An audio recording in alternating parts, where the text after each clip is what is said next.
billionaire entrepreneur Elon Musk puts his money where his mouth is. I am personally guaranteeing that value and standing behind that guarantee with all of my assets. His greatest asset is his ability to take this big, big dream and make other people believe that it's true. The determined engineer's big dreams transformed 3 industries. I'm just wishing to any entities that are listening, please bless this launch. You know, here's an immigrant from South Africa coming to America to say, you know, NASA, that whole rocket thing you're doing with the space shuttle, I've got a better way. His better way meant risking everything. We had maybe about a week's worth of cash in the bank, or less. I had to make a choice then that either I took all of the capital that I had left from the sale of PayPal to eBay and invest that in Tesla, or Tesla would die. Others weren't so willing to take a chance on him or his companies. You put $90 billion, like 50 years worth of breaks into solar and wind, to Solyndra and Fisker and Tesla and Enter1. I mean, I had a friend who said you don't just pick the winners and losers, you pick the losers. It's very unlikely that the Tesla investment is ever repaid to the taxpayers. Electric vehicles are really not possible in ways that would be effective for most consumers still. But his bets have paid off. We didn't just repay the principal, we actually repaid it with interest and a bonus payment. So ultimately the U.S. taxpayer actually made a profit of over $20 million on this loan. Elon Musk has even bigger dreams that might just take him farther than anyone else. Elon Musk goes a step further. Earth's not big enough. With SpaceX, he literally wants to go to Mars. In the long term, I'd really love to go to Mars, and that's the overarching goal of SpaceX.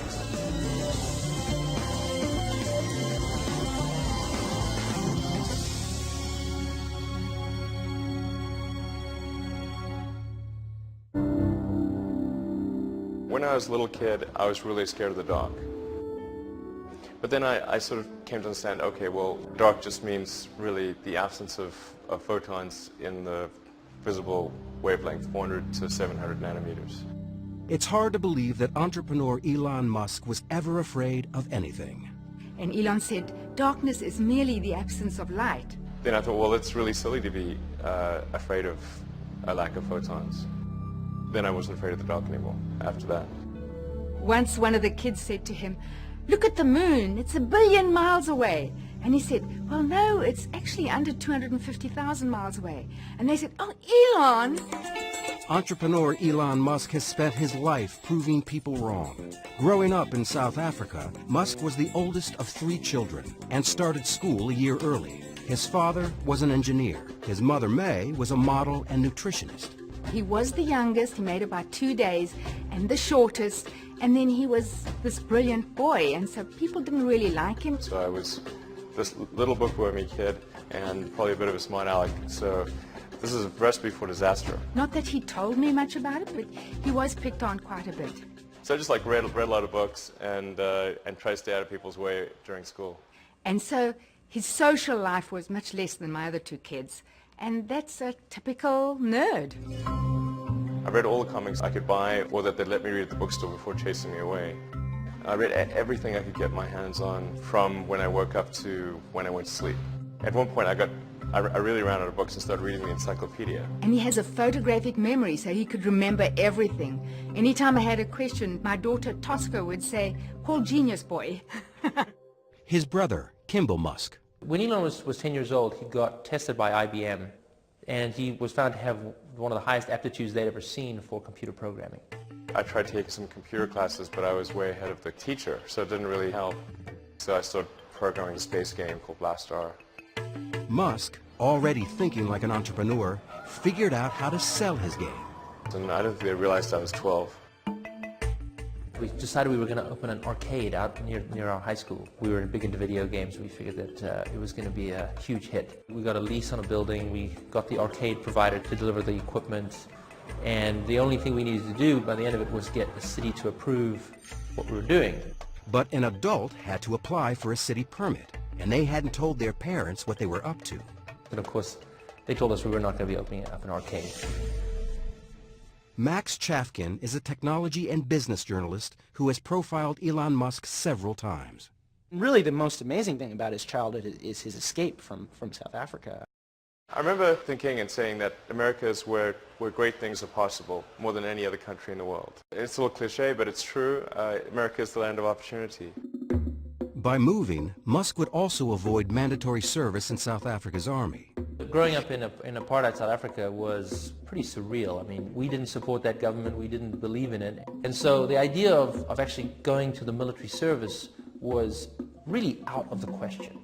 I told my parents I was going to Canada, and they tried to convince me not to leave. And off he flew, and I thought, wow, he's so independent. Of course, as soon as he lands, he calls me and he says, what do I do now? So I bought a bus ticket from Montreal to Vancouver, and that allowed me to kind of see Canada, at least from the highway. He worked at odd jobs across the country before settling at Queen's College in Toronto. In fact, when I went to college, I rarely went to class. I'd just read the textbook and then show up for exams. The big appeal of the university was being able to date girls my own age. I actually met my first wife there.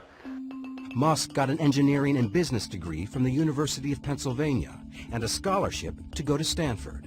Silicon Valley was the promised land. I really wanted to kind of go where the really exciting breakthroughs were occurring. Elon had this ability to look at the world and go, this is a real problem that's going to happen in 20 years. He looked around and he saw that the world-changing stuff was not happening at Stanford. I didn't even go to class. I called the chairman of the department and said, I'd like to try starting this internet company. It probably won't succeed, and so when it fails, I want to make sure that I can still come back. My kids do funny things, and I'm never too concerned about them because, you know, if Elon wanted to drop out of college, he could always go back. My brother was in Canada at the time, and I said, look, I think we should try to create an internet company. So he came down and joined me.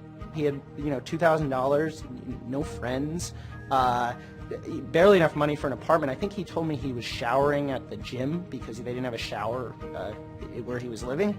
We just got a futons that there were couches during the day and then turned into beds at night. Steve Jurvetson is a venture capitalist in Silicon Valley. I first met Elon and Kimball Musk, his brother, back in the mid-90s when they first set foot in California. I think they'd been here for about a week, and they were pitching a new company called Zip2. Silicon Valley in the mid-90s and late 90s was a gold rush. People were flocking to the region to find riches, to make it in the internet business. Musk came up with an idea to bring newspapers into the digital age.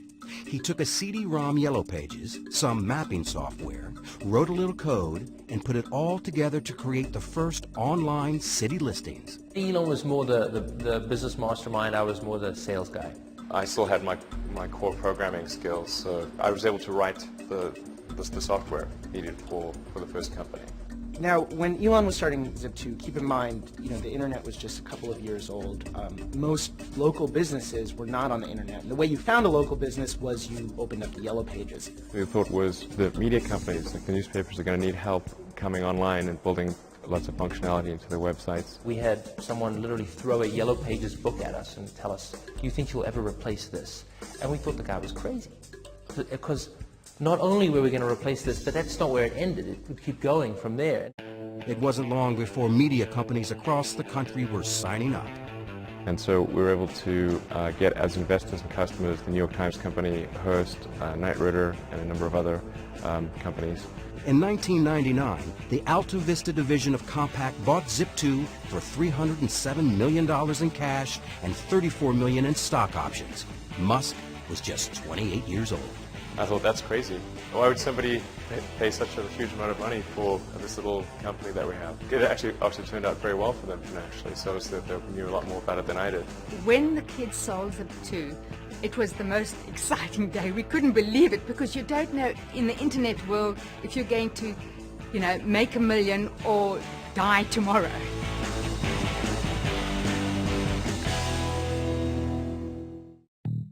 In February 1999, Elon Musk sold his first company.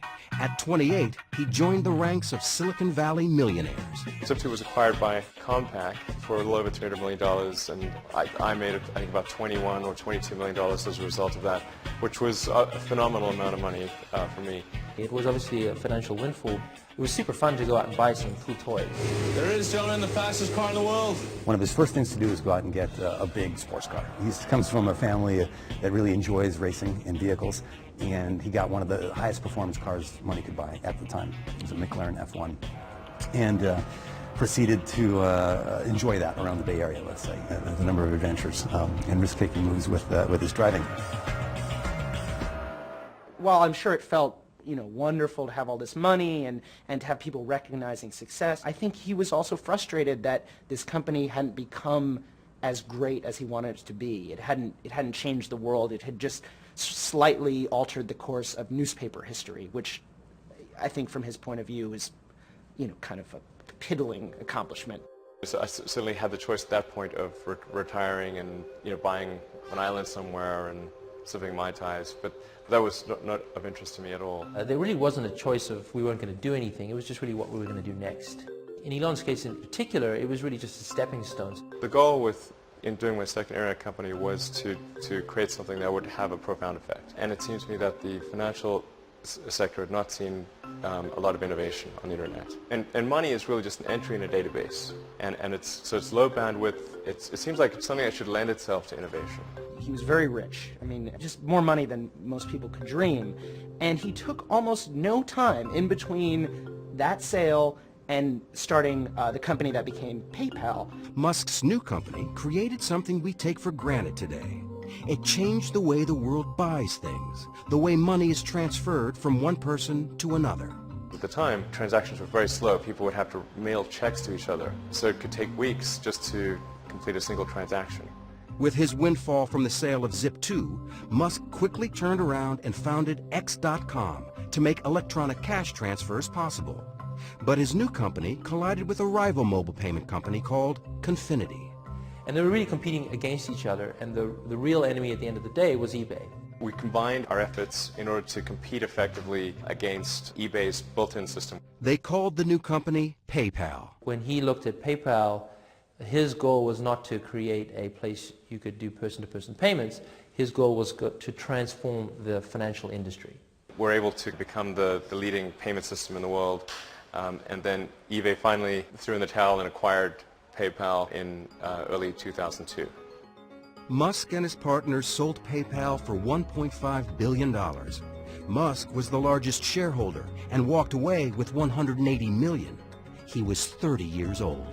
I could have bought probably a chain of islands, but that again, that was obviously just not of interest to me. Islands weren't of interest, but outer space was. It's just a much more exciting, inspiring future if we're out there exploring the stars, as opposed to a future where we are forever confined to Earth. I was thinking, well, I wonder when we're going to Mars. When is NASA going to go to Mars? And I went to the NASA website, and there was no plan to go to Mars, and no plan to really even take the next step in space exploration. This is Elon saying he wants to go and enable the human civilization to leave the planet Earth. It's about as big a vision as you could possibly imagine.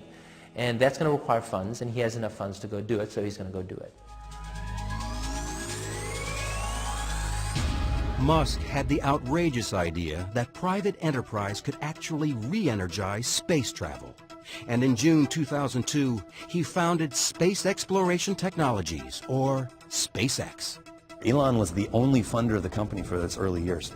Another incredibly risky move to say, nobody on the planet thinks this idea is financeable. I'm going to fund all of it myself, to the tune of almost $100 million, which was the majority of his net worth at the time, into a dream to take on the military-industrial complex.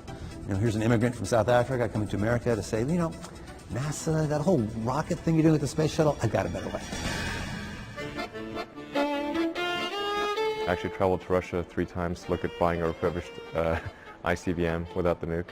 And I came to the conclusion that the thing that was really holding us back from making much more progress in space was really that rockets had not evolved since the 60s. So the trick isn't figuring out how to get to orbit, it's figuring out how to get to orbit cheaply. So I had to come up with lower-cost ways to produce engines, the primary structure, the electronics, do the launch operation, as well as run the company with very little overhead. And the sum of inventions in all those areas is what has led us to roughly 3- to 4-fold improvement over the cost of other rockets in the United States. What SpaceX has been very successful at is taking basically off-the-shelf technology, stuff that was developed by NASA 50 years ago, and streamlining it.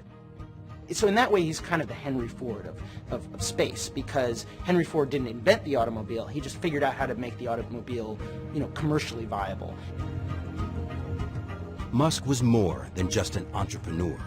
If you ask Elon how he managed to teach himself rocket science, he'll just look at you very seriously and just say very quietly, "I read a lot of books."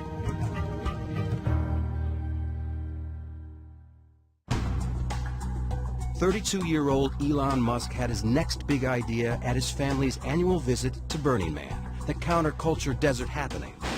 Although still fascinated by rockets and fast cars, he wanted to find a way to end Earth's addiction to fossil fuels. I was one that suggested the idea of going into the solar power arena to Lyndon and Peter Wright, my cousins. He basically hands this idea to his cousins and says, "If you want to start this, I will fund you, and it'll be your company, but I'll be the chairman."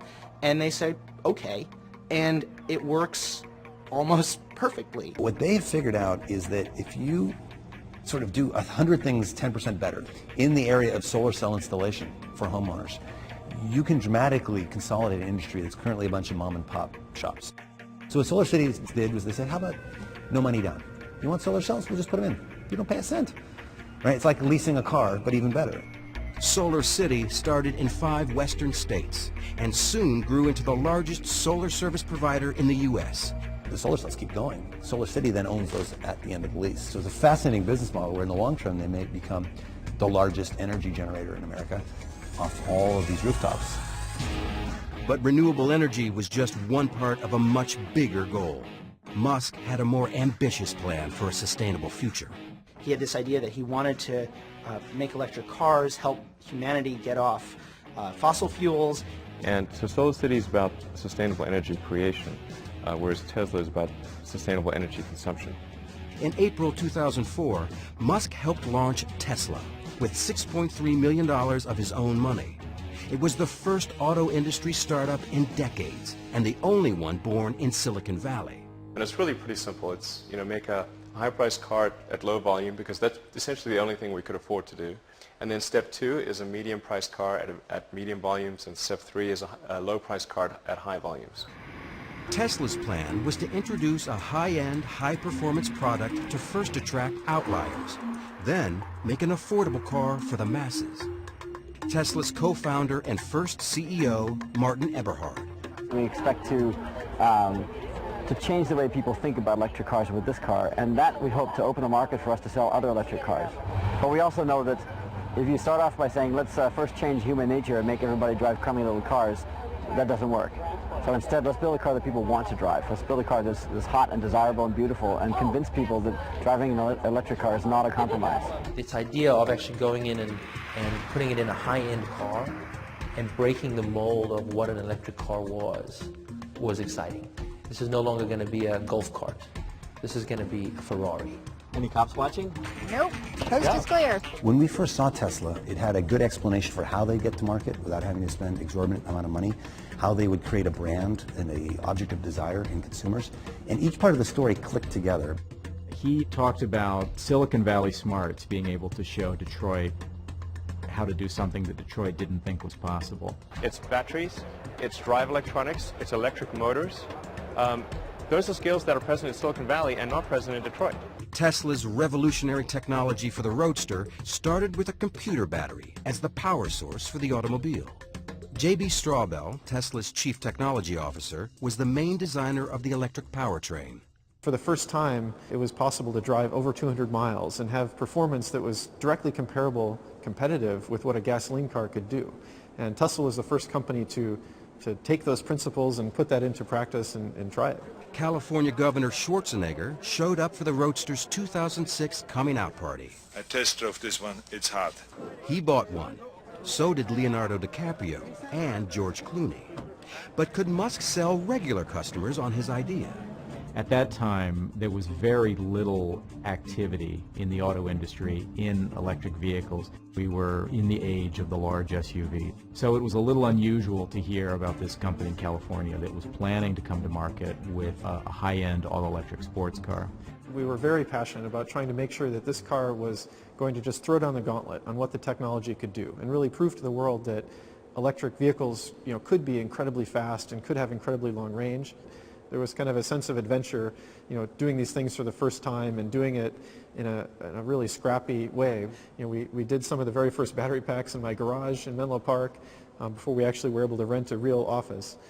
The big issue for Tesla, as with all electric cars, has been the batteries, their cost, and how long they last. Eric Noble is president of CarLab, an automotive consulting firm that evaluates new cars and trucks.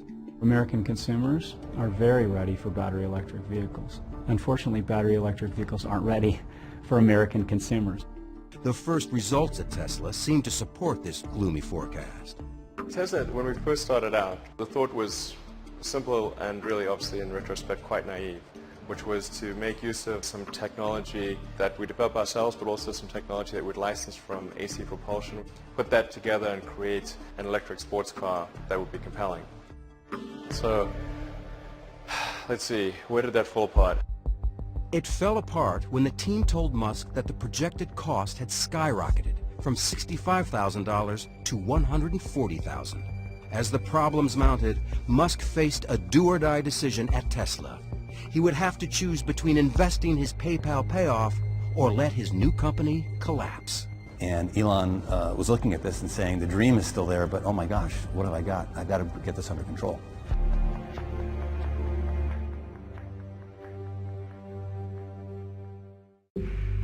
By 2007, Tesla was running out of money, fast. No one wanted to step up to save the unproven automobile startup. Elon Musk had to take the leap alone. We had to make some pretty dramatic changes, essentially recapitalize the business and invest about twice what we'd originally expected. What we originally expected as the outer limit. Basically, Tesla got to this point where they only had enough money in the bank for a couple of months, and there's nobody around who are willing to put more money in. I had to take all of my reserve capital and invest it into Tesla, which was very scary because, it would obviously be quite sad to have the fruits of my labor with Zip2 and PayPal not amount to anything. But there was no question that I would do that in my own mind because Tesla was too important to let die. I'm available 24/7 to help solve issues. Right. Call me 3 a.m. on a Sunday morning, I don't care. We had to go in and make some really hard decisions on personnel changes, and Elon really had to dedicate his time to the company. I want names named. So if someone's always on the hot seat and is always the root cause for problems, they will not be part of this organization long term. It's not okay to be unhappy and part of this company. And so if somebody can't get happy, get divorced. Right. Musk and his board replaced Martin Eberhard, one of the co-founders who had been running Tesla. And I think we kind of really exceeded the level that Eberhard could handle. And that became apparent in 2007. We either were going to have to shut the company down or Elon was going to have to take over as CEO. It was actually a process of building a company as well as building a car. A lot of people that fit in very well with a company when it was extremely small, didn't end up fitting in as well when it was larger. Eberhard didn't go quietly. He sued Musk for libel, slander, and breach of contract. I believe that I was scapegoated to take the blame for the programs that were not run well. Musk resolved the disputes through mediation, but his company was in serious financial trouble. In September 2007, Musk flew to Germany with a scheme to raise extra cash by forging an alliance with Daimler-Mercedes. Daimler is the company that invented the internal combustion engine car, the maker of Mercedes, Smart, and their endorsement carries a great deal of weight. So that was just a very important moment. He had to convince the company that Tesla could supply battery packs for its cars. They were skeptical. Really the key thing with Daimler was to demonstrate hardware that worked. If they can't touch it, they can't drive it, it's not particularly real. He pushed his team to retrofit a Daimler smart car with Tesla's electric motor. But first, they had to find one. The challenge of converting a smart car to electric was doubly difficult because we couldn't find a smart car. The smart car was not for sale in the United States, so we had to send somebody down to Mexico to buy a smart car, bring one to the US, and then the smart car is really tiny, so we had to fit a motor and power electronics and charger and everything in the smart car. The challenge was daunting. To replace the smart car's gas engine with a Tesla drivetrain and battery, fit it in the tiny space under the hood, and do it all in less than 4 weeks. We didn't have much time at all. We knew that from the beginning, and we kind of prepared for almost battle and set up a war room in the shop. They worked around the clock, stealing naps on the factory floor, right up to the deadline. The Daimler executives arrived not at all convinced that it made any sense to work with an American car company, let alone a little tiny American car company in Silicon Valley. While waiting for Daimler's decision, Musk brought in one of the world's leading automobile designers to help create his next project, a modern and sexy family sedan, which he called the Model S. Originally with Model S, I thought, well, let's have Henrik Fisker, who had a design studio, do the styling. We paid him a pretty good sum of money to do that. Curiously enough, the designs that he worked on, that he came up with for us, were terrible. And what he didn't tell us was that he was actually working on a competing car company. Tesla officials claimed that perhaps Henrik had come in to learn what Tesla was doing, while all along he was planning to form his own company, do his own vehicle. We were pretty upset with him for basically taking what were at the time the original specifications for the Model S and then going and shopping a business plan to create that same car. Tesla sued him, he sued Tesla, and there was all kinds of, infighting. Henrik Fisker wouldn't grant Bloomberg an interview, but he told us that, "I believe there is enough space in the market for several new car companies that pursue a new type of electrified powertrain with different philosophies." In November 2008, the court ruled in Fisker's favor. It was a setback for Musk, who was also going through a tough time personally. After 8 years of marriage and 5 children, Elon and Justine Musk divorced. I got divorced, personal life in somewhat of a shambles, and in addition getting attacked by some in the media, my ex-wife, every bad thing you could imagine. There was more bad news when his bold space transport company SpaceX again failed to get a rocket into orbit. The first launch didn't get very far, got about a minute up, and then there was an engine fire, and that was it. The second flight actually did make it to space, but not to orbit. And then also flight 3, we didn't get all the way to orbit. He started saying, "I've got enough money for 3 cracks at it." He put $100 million of his own money, and he sort of hinted at the idea that after 3, if he didn't make it, it would be over. SpaceX would die. Musk burned through the $100 million he had sunk into SpaceX. Now he was on his way back to the drawing board. 3 days after the failure, he announced, first that he knew what was wrong.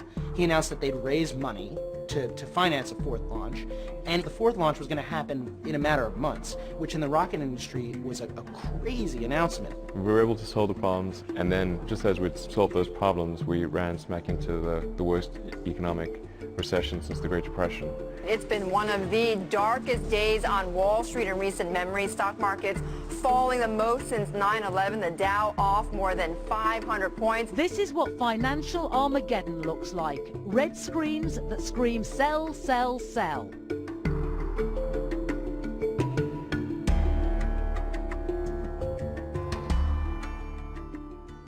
It was a week that shook Wall Street and indeed the world. And a realization that the economy may still head into a deeper downturn. As 2008 drew to a close, Elon Musk faced the worst crisis of his career. All 3 of his companies appeared to be in free fall. The worst point was probably just the weekend before Christmas in 2008. We had the economic tsunami take place and made things even worse. If it wasn't needed, we had to shut it down and just figure out how do we get through this dark period and not go bankrupt. General Motors shares falling to more than a 20-year low after Goldman cut the automaker's rating to sell on a worsening sales outlook. That was tough. It was obviously an economic period that saw the bankruptcy of General Motors and Chrysler, and there we were, a young company selling a very optional car. I mean, it was really people don't need a $100,000 sports car. And they certainly wouldn't want one getting poor reviews. The popular BBC program Top Gear took the Tesla Roadster on a test drive in December 2008. This car then really was shaping up to be something wonderful. But then... Although Tesla say it'll do 200 miles, we worked out that on our track it would run out after just 55 miles. And if it does run out, it's not a quick job to charge it up again. The combative CEO charged the incident was faked and said he had proof that the Roadster had not run out of power. He sued the BBC to block reruns of the show. The case was later dismissed. But things would get even tougher. His energy company, Solar City, foundered. The bank that had backed their leases pulled out of the deal. I certainly did not anticipate that we would have the worst economic climate since the Great Depression, and one which was disproportionately bad for cars. I mean, General Motors went bankrupt. I mean, General effing Motors, you know? Musk was in the fight of his life. We had maybe about a week's worth of cash in the bank, or less, and there was just very little time left in the year to resolve these things. I mean, there were like 2 or 3 business days left in the year. I never thought it was possible for me to have a nervous breakdown, but if it was possible for me to have a nervous breakdown, that was about as close as I was going to come. When Elon was going through his sad period, I was so sad. I felt like I had a hole in my heart, and there's nothing you can do. You just hurt so much, and I just didn't see him getting out of it. He was just so sad. And then the next thing I get this call saying, "Ma, you can't believe it. I've met a wonderful woman." The one bright spot was meeting Tallulah Riley, a British actress who had never heard of Tesla, SpaceX, or Elon Musk. They married in 2010. I thought he was some sort of hapless engineer that had wandered into a London club, and he just looked so forlorn. He was sort of just sat in a corner on his BlackBerry, and he just looked really out of place and sad. I was, trying to be very sweet to him and sort of humouring him, going, "Oh yes," when he was going, "This is my rocket, and this is my car." Musk's personal life was looking up, and the future of SpaceX was finally taking off. We have liftoff. The 4th attempt to launch the Falcon 1 was a huge success. And 3 months later, NASA rewarded SpaceX with a $1.6 billion contract to resupply the International Space Station. But Musk had no time to celebrate. Tesla was on the verge of financial disaster. I had to make a choice then that either I took all of the capital that I had left from the sale of PayPal to eBay and invest that in Tesla, or Tesla would die. The company is really teetering on the brink of failure. And there's this board meeting late in 2008 where they're discussing what's going to happen. And Elon just says, well, I'm going to raise a $40 million round to keep the company going. And the board members are kind of wondering, well, how's he going to do that? And he says, I'm going to put it all in myself. And that incredible braggadocio confidence catalyzed a change in people's opinion. And we and everyone else around the table was like, oh my gosh, we want to be part of this. We want to get as much of this investment as we can. He saved the company in its darkest hour with an act of heroism that is hard to describe. There's nothing quite like spending your last remaining dollar on a project you believe in. It was thankfully a good week, but definitely took its toll from a mental strain standpoint. I think I've mentally just burned out a few circuits. Just after his emergency cash infusion came the news they desperately needed. A $40 million deal with Daimler for smart car batteries. Daimler later added $50 million for 10% of the company. Determined not to repeat past mistakes, Musk focused on bringing his family car to life. So I decided, look, we really need to have our own design studio, and that's when I hired Franz von Holzhausen to design the Model S. His green agenda was irresistible to von Holzhausen, a legendary figure in car design who had already revolutionized the looks of VW, GM, and Mazda. He's completely passionate to really rid the world of this addiction to fossil fuel. And that was something that he talked about from the very first sentence, first conversation that we had. With a new team in place, Musk completely revamped the look of the Model S. A sedan doesn't have to be a brick. It doesn't have to be a big blocky car. We wanted to bring this kind of passion and feeling back to this marketplace. The architecture of Model S is really similar to a skateboard. The floor of the vehicle is the battery pack, and the motors between the rear wheels, and everything above that is the opportunity space. In March 2009, Musk unveiled the prototype for the Model S. It could hold 7 passengers and as much luggage as a station wagon. But to build it, he knew he needed a piece of the U.S. government's new $7.5 billion loan program to support alternative energy vehicles. In order for Model S to truly be successful, it was important that the loan come through. The government funding was controversial. The New York Times writer Randy Strauss called the program the bailout of very, very high net worth individuals who invested in Tesla Motors Act. Musk struck back. Randy Strauss is a huge douchebag. And an idiot. Okay. It wasn't a bailout, but a loan.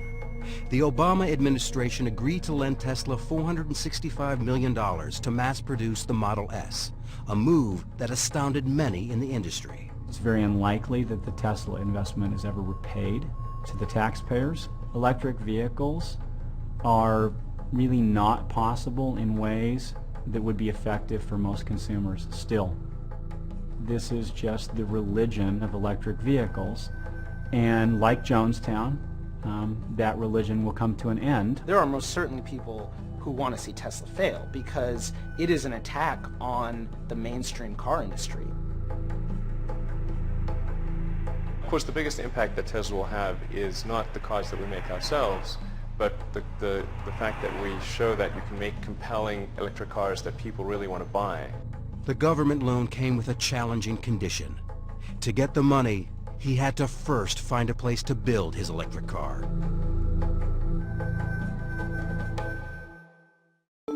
Tesla burned through $300 million since 2003. Elon Musk needed to get his Model S into production fast.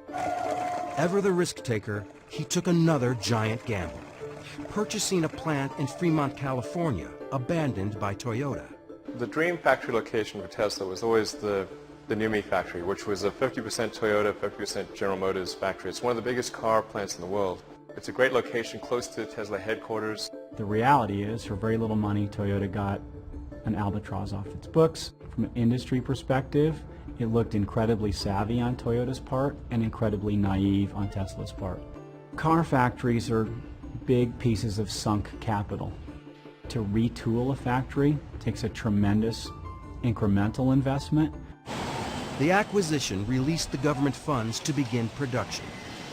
Despite the fact that Tesla had posted a profit just once since its founding, Musk took his company public in June 2010. The smartest money in the world is betting on Tesla. Not everyone was as upbeat about the company's future. Tesla stock voted by Wall Street as the least likely to succeed. You don't want to own this stock. You don't want to lease it. Heck, you shouldn't even rent the darn thing. There hasn't been an IPO of a car company in America since Henry Ford, and that caught people's attention. Investors ignored the skeptics. Tesla raised $226 million in its IPO. Musk now had the capital to get rolling on the Model S.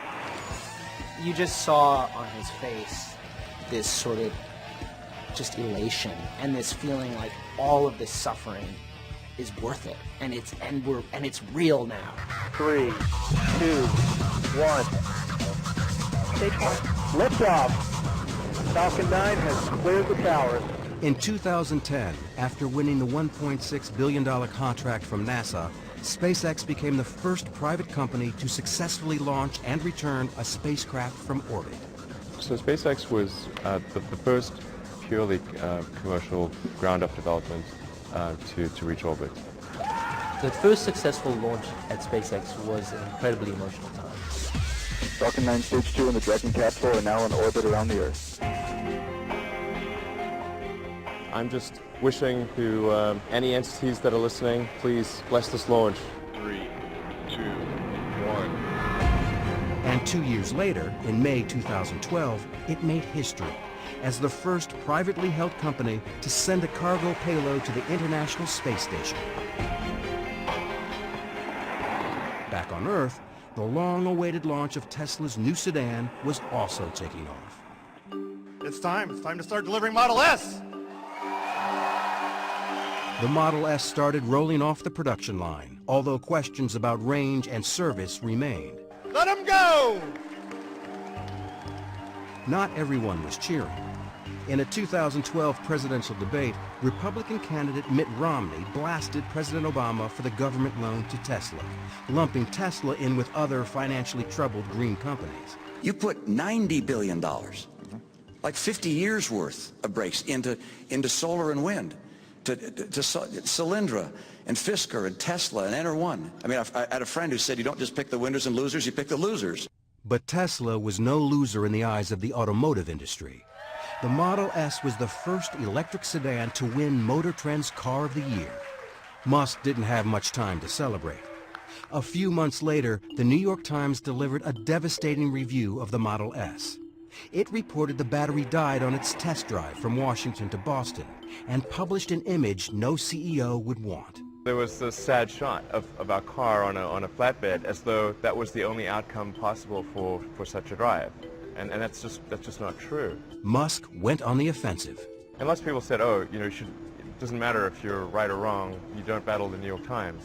And it's like, the hell with that. The battle between the reporter and the renegade CEO ended when the New York Times public editor concluded the reporting was imprecise, but not done in bad faith. But the story didn't affect his bottom line. Remember that loser comment from a presidential candidate about the $465 million government loan? It really feels good to have repaid the U.S. taxpayer. That's really what's important here. And we didn't just repay the principal, we actually repaid it with interest and a bonus payment. So ultimately the U.S. taxpayer actually made a profit of over $20 million on this loan. Tesla repaid the loan 9 years ahead of schedule. Never short on optimism or confidence, Musk made a stunning promise for the nearly $70,000 car. We're guaranteeing that the value of the Model S will be no less than that of a Mercedes S-Class after 3 years. I am personally guaranteeing that value and standing behind that guarantee with all of my assets, not just with Tesla. He has guaranteed free charging for the life of the car and has expanded the charging system across the country. You'll be able to travel all the way from LA to New York just using the Tesla Supercharger network. And the Supercharger system is free. So it's not just free now, it's free forever. That's the Tesla commitment. His commitment to customers has paid off. Since its IPO, Tesla shares were up more than 5-fold. SpaceX and Solar City were also turning profits. And NASA's our biggest and most important customer, but almost 3/4 of our customers are commercial. SpaceX says it has more than $4 billion in revenue under contract. But of all his companies, perhaps the greatest success was the one addressing the world's energy need. Solar City is now the largest solar service provider in the U.S. and has more than quadrupled in value since its initial public offering in December 2012. Solar City has been very, very impressive. I mean, there are, thousands of people with panels on their roofs and lots of big offices. I believe eBay has Solar City panels. So it's having a very big, very visible impact on the world. He really wants to change the world. And in Elon Musk's vision of the future, you'll have clean and renewable sources of energy feeding the grid, and all of our vehicles will run off that. This is really the future. It's something you want to tell stories about. Elon has a self-confidence that is it's breathtaking. And it's especially breathtaking when you think about the things he's confident about. The idea that humanity is going to get to Mars. That not just humanity is going to get to Mars, but that he, in his lifetime, Elon Musk, will get to Mars. Crusader or canny businessman. Named one of Time magazine's most influential people in the world, the risk-taking, multitasking CEO's estimated net worth was $6 billion in June 2013. Divorced for the second time, Musk splits his time between his 5 sons, his companies, and thinking about the future. Just, is it significant? really the question is, are things I'm working on, are they really going to matter, or do they have the potential for really mattering?